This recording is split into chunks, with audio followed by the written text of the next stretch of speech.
Hey there. Happy day 3 of the Live Thrive Challenge. Sharon Horne-Ellstrom here, sneaking a sip of coffee. Been a crazy morning. Do you ever have those? 4-year-old granddaughter is sick today, so she's hanging out with me along with her puppy. And of course, drama and trauma ensue when little 4-year-olds don't feel good. It's kind of like when the ex used to get sick. The proverbial you know what would hit the fan. Well, today is a really exciting day. Yesterday we talked about what's in it for the people that you serve. Who are you doing your challenge for? And I hope you've taken a few minutes to clearly identify who that is. Keeping in mind that just because you pick an audience for this particular challenge, the one that you're learning how to do now or you're going to do next, doesn't mean it's going to be the be-all and end-all audience that you work with, the people that you deal with. The people I work with flux and change all the time, and it's changed over the course of my career. It's changed as I change and grow and develop. When I first started out in business, I was helping more people that were just first starting out in business. And over the years, as I became more experienced and became an expert in different strategies in different fields, I worked with a different clientele, a different set of people. I predominantly work with women that have been in business for a significant amount of time, and men as well. I actually have more male clients than I do women. Not sure how that works out, but it just seems to be. I think I'm a little bit too direct for a lot of the women that are in business.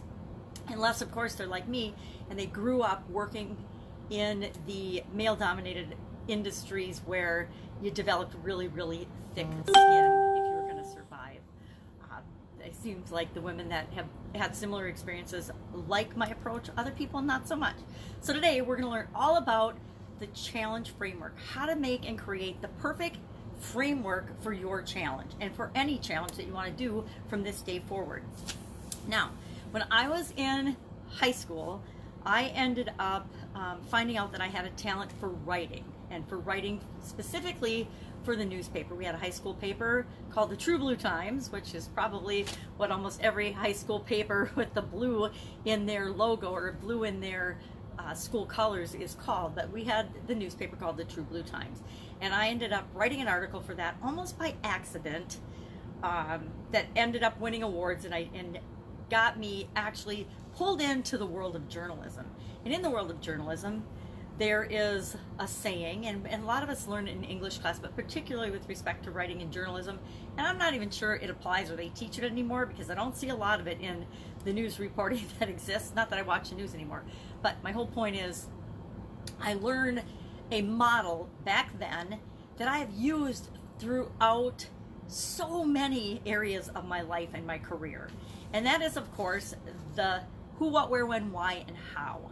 Because that is a way of making sure that everything that needed to be included in a story was included in a story for journalistic writing and reporting purposes. It covers all of the key questions that you want to ask about any situation or any event or situation or event. So by asking yourself who, what, where, when, why, and how did this happen, or who, what, where, when, why, and how about this thing we're reporting on because it's going to happen, you usually cover all of the key points and all of the key areas that you want to plan in order to pull off a successful event, a successful story, a successful launch, even launching a successful business. I use a very similar framework when I am creating my challenges. Now, we've already talked a little bit about why we're doing it. Why do we want to do a challenge for us? We talked about who we're doing our challenge for yesterday and what's in it for them to be involved in the challenge. And today we're going to hit on the rest of those key framework pieces in order to map out the structure of what we're going to have our challenge look like, what we're going to include in it. So take a peek here and scratch my eye and sneak a drink of coffee because this is my not so sneaky way of doing it. Let's hop right to the what. What type of challenge are you going to do? And I'm going to recommend, if you've never done your own challenge before, make it a 5-day challenge. You could do 3, but 3 seems so quick and so short for me. It can be over before they even hear that you're doing a challenge. So pick a 5-day challenge. Let's just say we're going to start with a 5-day challenge. Now, what type of a challenge are you going to do? Are you going to, and I'm already skipping ahead to the length of time, and so let's come back and say, what type of a challenge do you want to do? Are you going to do a physical challenge? Are you going to do an online challenge? Are you going to do a live event or have people show up live challenge?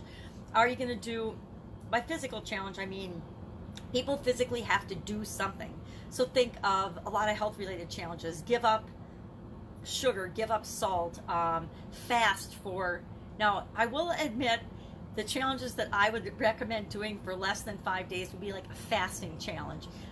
Fasting, I did a 48-hour one, which actually ended up being 60 plus hours, 62, 65 hours or something. But I'm not sure I could do a 5-day fasting challenge. So maybe that's an example of when you wouldn't want to use a 5-day challenge.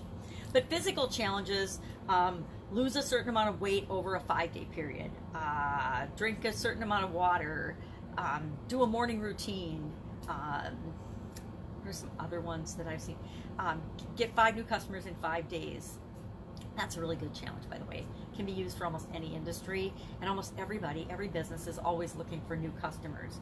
So you can do a physical challenge, you can do an online challenge, you can do on different platforms, and we'll talk about that in a little bit. You can do, totally need my magnifying glass.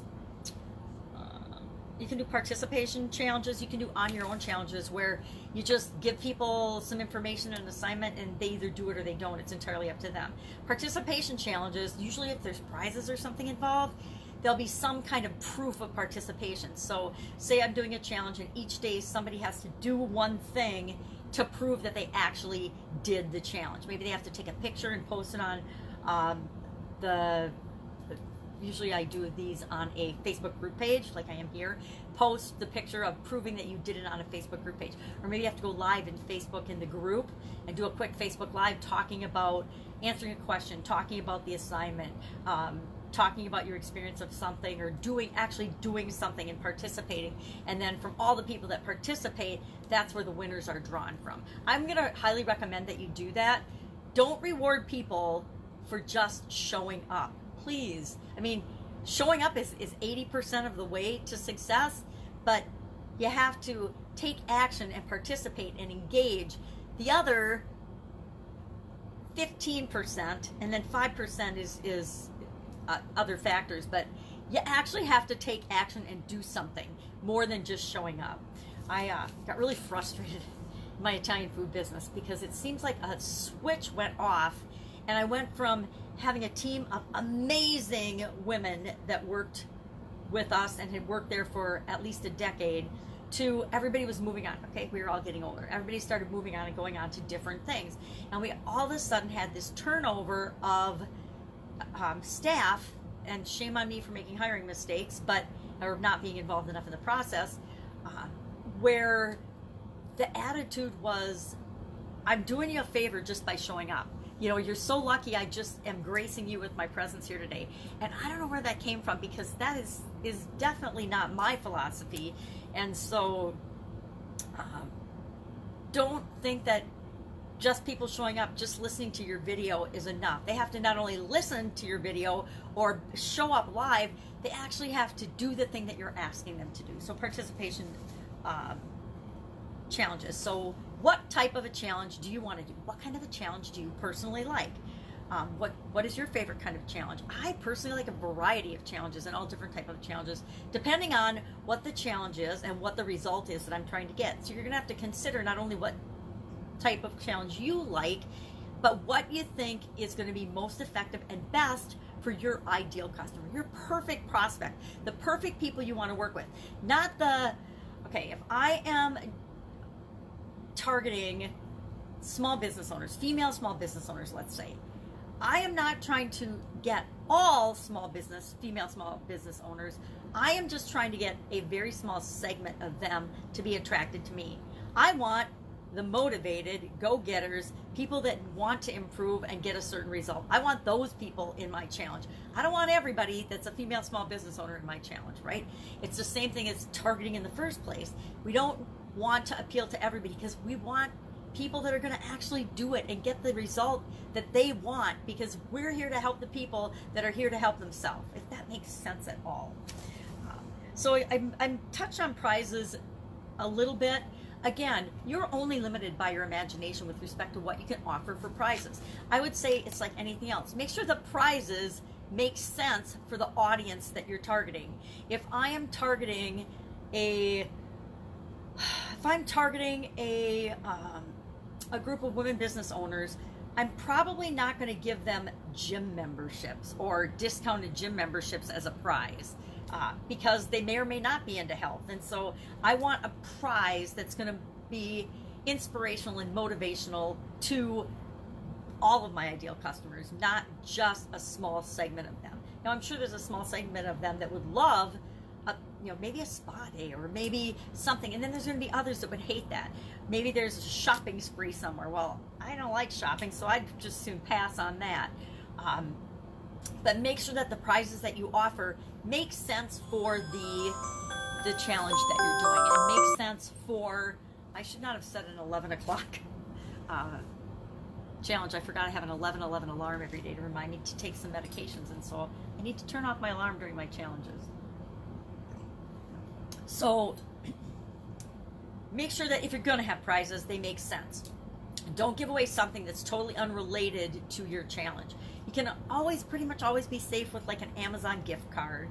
Usually Starbucks and coffee cards and things are okay. Target cards, places that are just readily available for everybody. Although I don't know if there's a lot of Targets in the South, so maybe I'll take that back. But you know what I mean. Maybe I don't know what, but whatever makes sense for your audience, the people that you're striving to attract to you.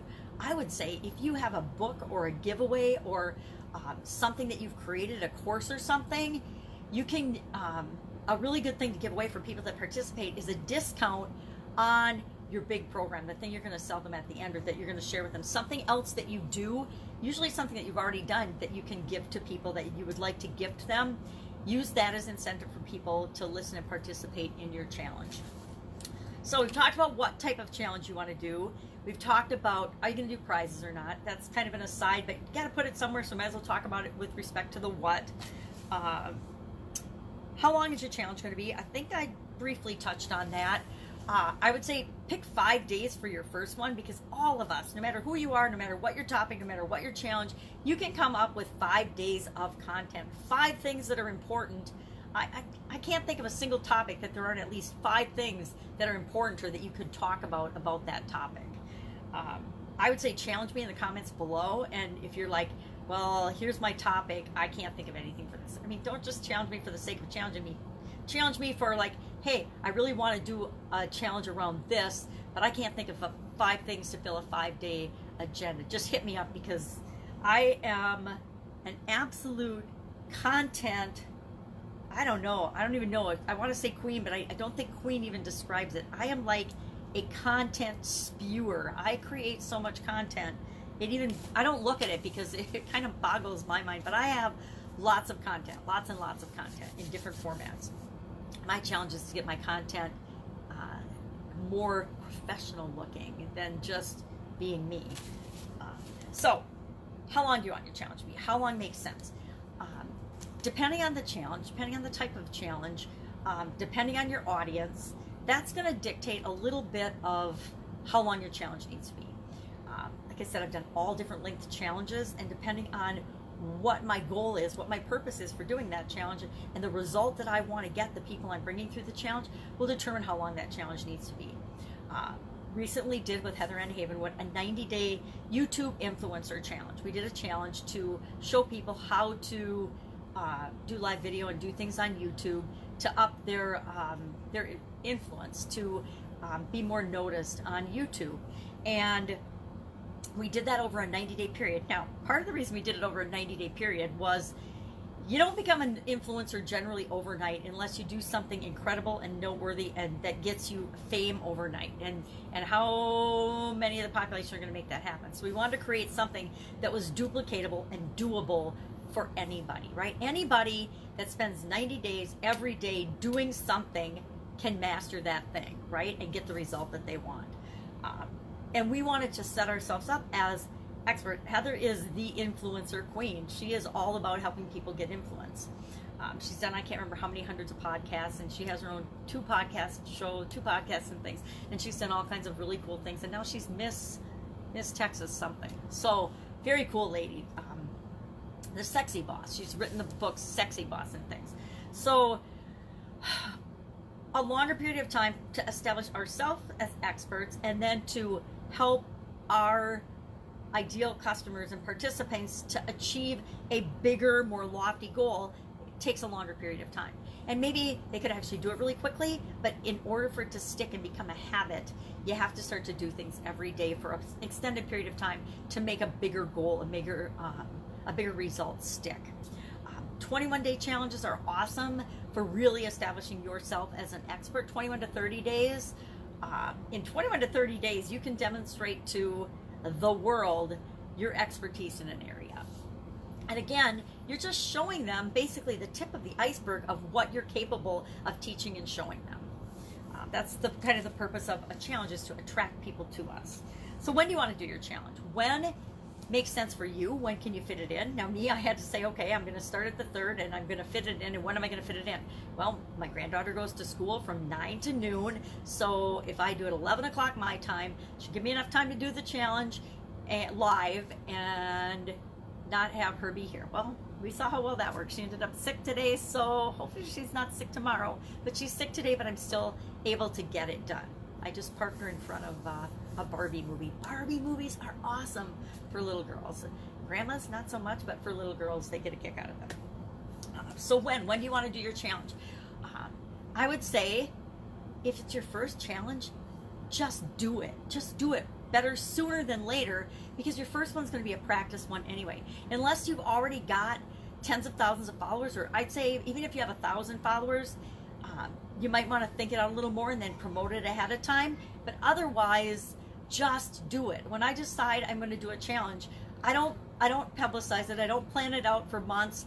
I say I'm going to do this. Now, unlike the Women's Summit, I did a Women's Summit last year, and I said I was going to do it, and that is a way bigger project than I thought it was going to be. Putting on a summit for 30 amazing business women is so fun and so exciting, and I learned so much. But it took months to put that together, and then should have spent another month publicizing it, and then after that promoting it, and had everybody promote it. We didn't do that because it was my first one. Now, with challenges, it's a lot simpler.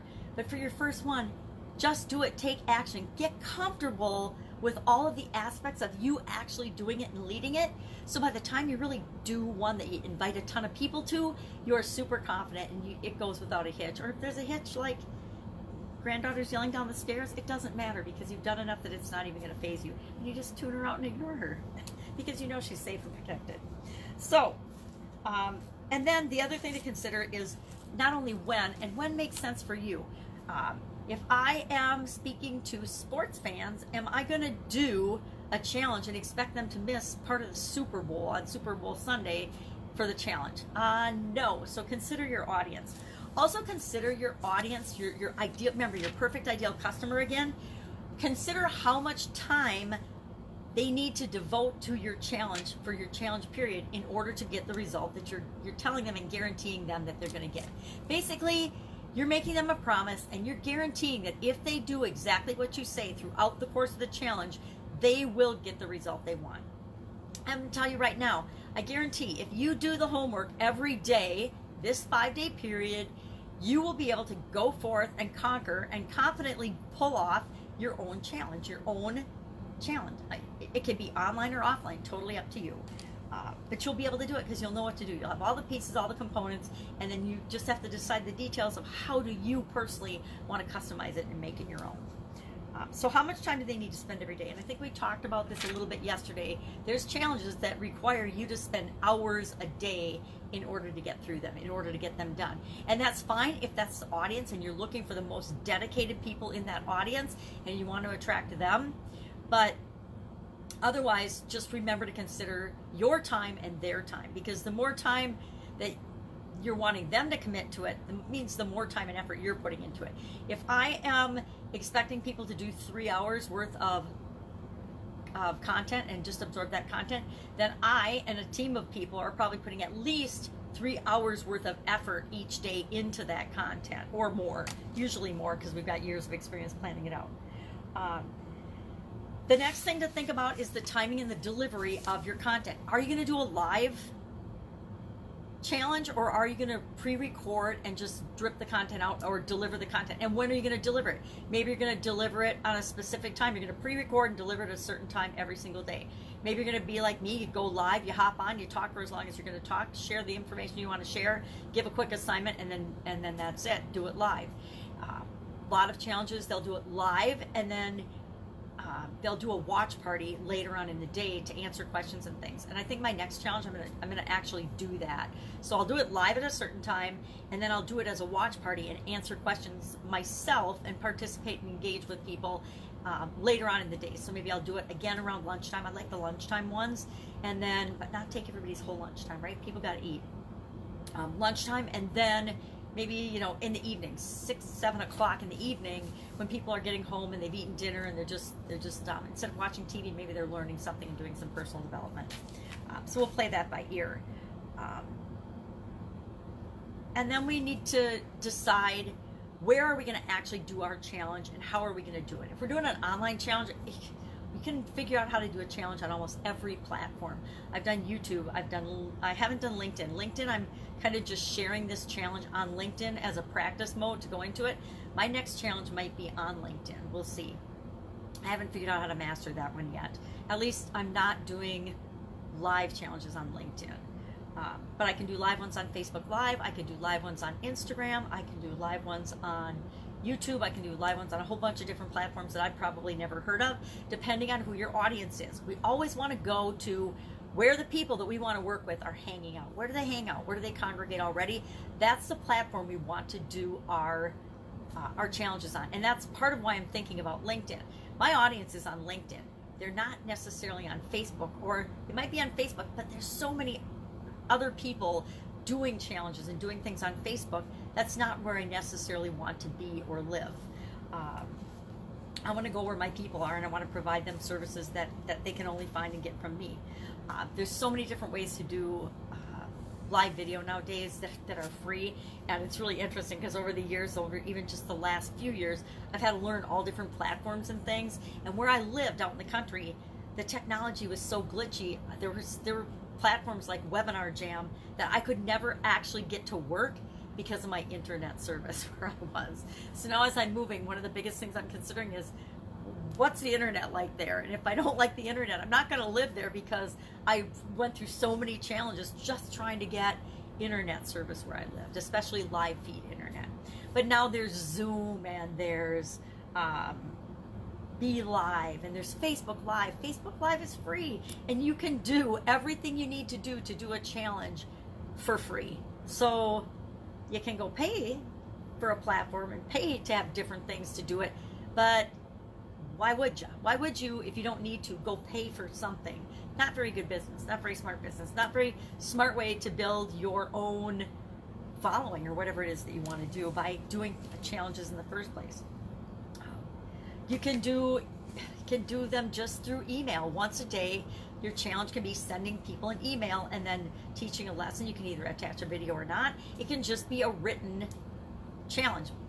The vast majority of all of my challenges up into probably 2.5 years ago were all written. They were all written challenges. I did them through email. I did them on my blog. Mostly I did them on my blog. I did them live and in person. And none of that had anything to do with technology. But then once I came online, I'm like, oh, this is like way easier. And I can reach a lot more people than I could ever reach doing them in person and remotely.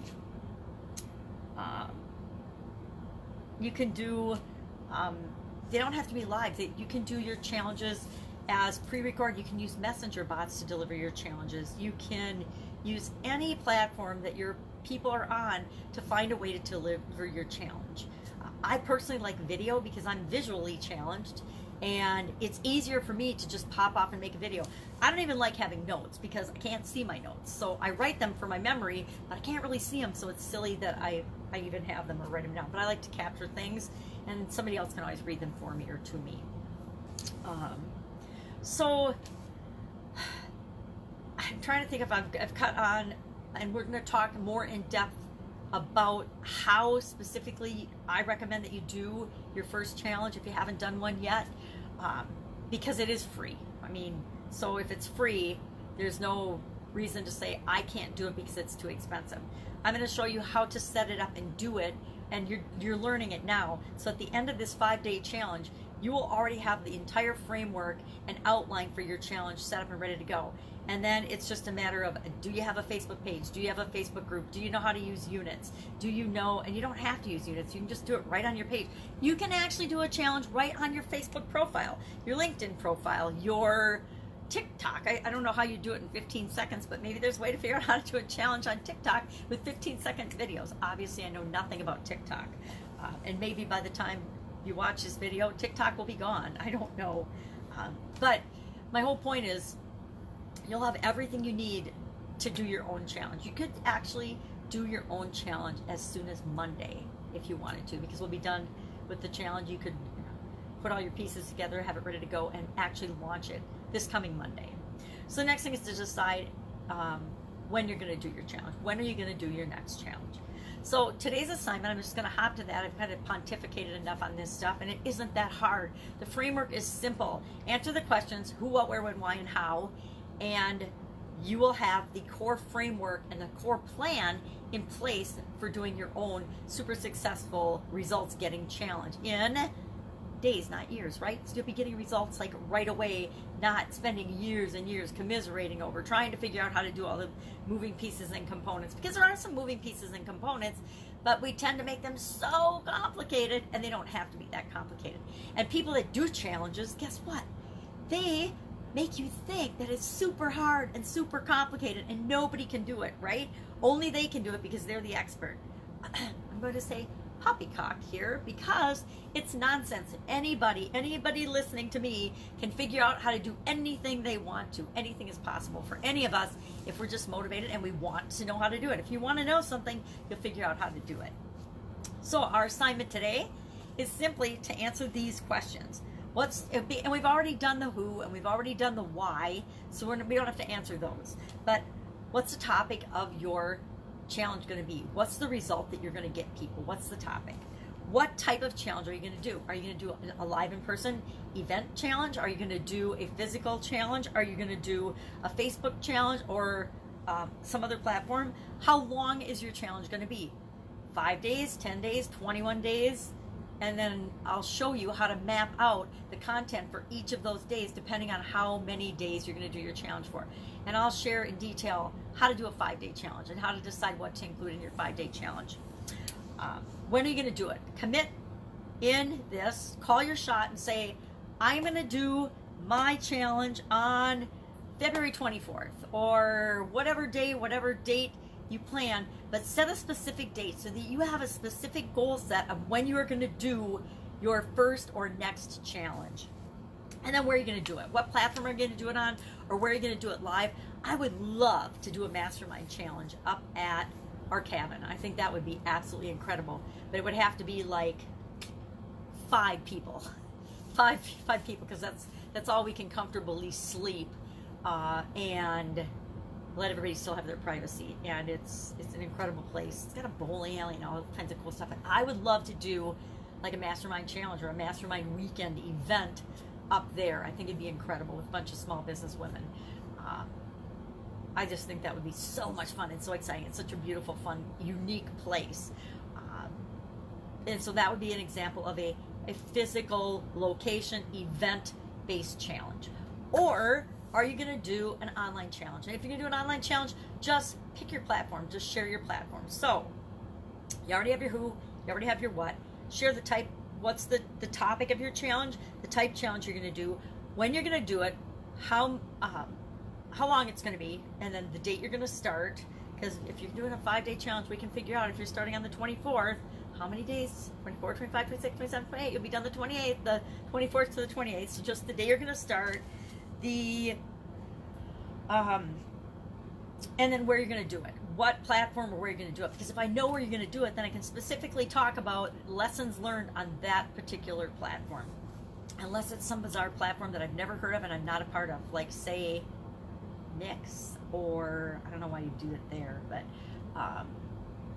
there's so many platforms. There's millions and not millions. There's thousands and thousands of platforms, and of course I only use a handful of them. Most of us only use a few platforms, and we have a primary platform that we're comfortable with using. I'm going to recommend that you start there. Start on that platform. So if you're on Facebook every day, you've been using Facebook for a while, pick Facebook as your first platform. And if your people hang out on Facebook. If you are on YouTube and you've been doing YouTube videos for a while and you love YouTube, make YouTube be your challenge platform. Pick a platform you're getting comfortable with the new skill of leading challenges, and you're not having to learn a platform at the same time. That's going to be your recommendation. That's it. Go out and have an absolutely amazing day. I will put the homework on the group page. I'll start a post for that so that you can go ahead and share your assignment there, and I'll highlight the things that you're going to put in it in case I wasn't clear, so you don't have to re-listen to this. Otherwise, have an amazing day. If I can help you in any way, or if you have any questions with respect to challenges or anything we've covered so far, please put them in the comments below so I make sure that I cover them in the question and answer period, or tomorrow, or answer them specifically and directly in the comments so other people can learn from your question as well. Have an amazing day, and I will, of course, be with you tomorrow. Tomorrow we are going to talk about, not sure, normally I talk about the mechanics next, but I might hold off for a couple of days and add that as a bonus at the end, the actual specific mechanics of how I recommend you do your first challenge. But I want to get some feedback on platforms and type challenges that people want to do before I figure out what exactly specific mechanics I want to show and teach you, because we only have 5 days, right? All right, have a great day. Catch you tomorrow. Bye. Thanks for listening.